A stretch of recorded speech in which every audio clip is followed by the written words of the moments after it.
ہمارا مقدمہ رفع الیدین کا بخاری اور مسلم میں موجود ہے، اس کی تائید میں اگر ہم جز رفع الیدین سے یہ روایت لے کر آئیں جو روایت ہمارے نزدیک صحیح ہے، اگر کسی کی جرأت تو اس کا ذاتی اپنا کہ عبداللہ بن عمر ان کو کنکریاں مارتے تھے جو رفع الیدین سستی کی وجہ سے چھوڑتا تھا. کوئی کہتا ہے جی ٹھیک ہے، کئی محدثین نے اس روایت کو صحیح کہا لیکن میرے نزدیک صحیح نہیں ہے، میں اس لیے تائید میں پیش کروں گا. میرے نزدیک ایک تو وہ صحیح بھی ہے، دوسرا میرا اصلی مقدمہ تو بخاری مسلم میں ہے رفع الیدین کے ساتھ. صلو کما رأیتمونی اصلی، کہتے ہیں جی بتاؤ رفع الیدین کا حکم کہاں ہے؟ بخاری مسلم دونوں میں رفع الیدین کا حکم موجود ہے، بخاری مسلم دونوں میں حدیث ہے. مالک بن حویرث کہتے ہیں ہم چند نوجوان تھے، تبوک کے موقع پر مسلمان ہوئے حضور کی وفات سے چند مہینے پہلے، اور ہم اپنے گاؤں ایریا سے آ کے مسجد نبوی میں رکے، آپ کی صحبت کی، 20 دن رہے حضور کے ساتھ دین سیکھنے کے لیے. کہتے ہیں پھر ہمیں گھر کی یاد ستانا شروع ہو گئی. ایک اچھا ٹیچر وہی ہوتا ہے جو فیس ریڈنگ کر لے. آپ تو کہتے ہیں نا حضور آپ کے زمانے میں ہوتا تو آپ کے ساتھ ہی رہتا، جو اس زمانے میں تھے انہوں نے اپنے کام بھی تو کرنے تھے نا، یہ دنیا میں نظام چل نہیں سکتا. تو وہ مالک بن حویرث کہتے ہیں حضور نے جب ہماری حالت دیکھی نا کہ اب یہ بچے انٹرسٹ لوز کر رہے ہیں، ان کو گھر کی یاد ستا رہی ہے، تو حضور نے خود ہی بلا کے کہا کہ ٹھیک ہے بس جاؤ. یعنی وہ شرم و شرمی خود تو نہیں کہہ رہے حضور اجازت دیں، حضور نے کہا اچھا اب تم جاؤ. دیکھنا واپس جب گئے تو نماز کا جب وقت ہو، 5 نمازوں کی یہ ٹائمنگ ہے جو تم نے میرے ساتھ نمازیں پڑھی، تم میں سے کوئی ایک شخص اذان دے جسے قرآن زیادہ آتا ہے اور عمر میں بھی بڑا ہے، وہ تمہاری امامت کروائے. اور ساتھ ہی آپ نے فرمایا صلو کما رأیتمونی اصلی، اور نماز تم نے ویسے پڑھنی ہے جس طرح مجھے نماز پڑھتے ہوئے دیکھا ہے. حکم آ گیا نا، نماز ویسے پڑھو جس طرح مجھے دیکھا.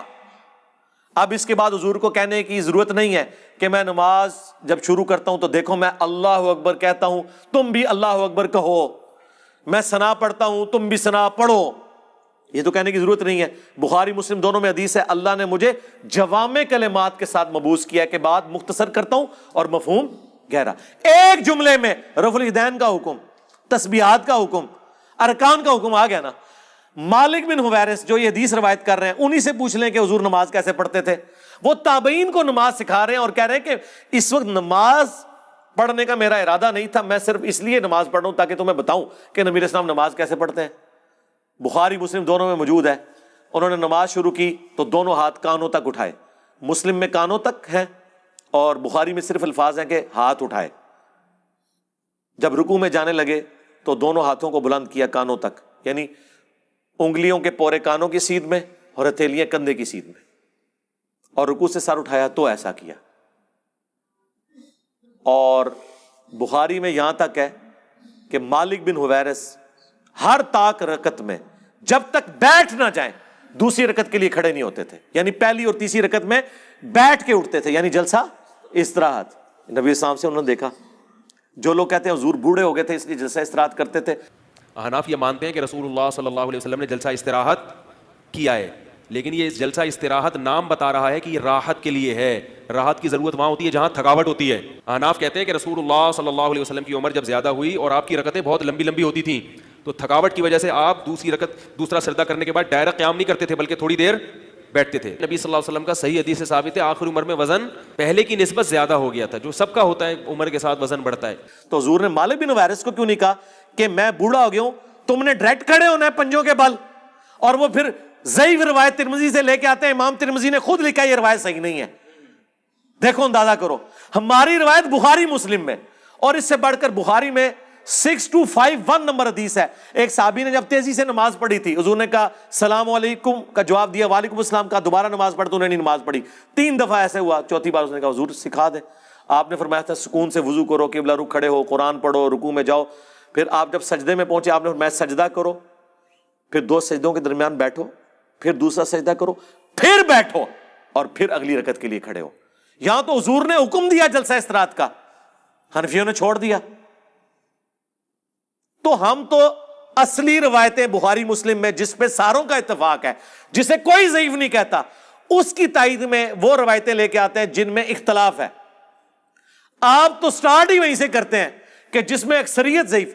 24 محدثین نے ابن مسعود کی حدیث کو ضعیف کہا ہے، 24 ڈبل 12، سوری وہ یہ نہ ہو آپ کہیں وابی کے بھی 24 بنتے ہیں اور گد کے بھی 24 بنتے ہیں، حروف ابجد، ڈبل 12، جن میں احمد بن حنبل جیسے بڑے امام، عبداللہ بن مبارک جو احمد بن حنبل سے بھی بڑے امام ہیں، امام حنیفہ کے اپنے شاگرد، ان کا قول 256 نمبر حدیث کے کانٹیکسٹ میں امام ترمذی نے نقل کیا کہ عبداللہ بن مبارک کیٹاگوریکلی کہتے تھے کہ رفع الیدین کرنے والے کی حدیث ثابت ہے اور نہ کرنے والے کی حدیث ثابت نہیں ہے۔ وہ کراچی کا مفتی کہتا ہے نہیں، انہوں نے سند پہ بحث کی ہے، سرکار سند پہ نہیں، انہوں نے آپ کے پورے رفع الیدین کو فارغ کیا ہے۔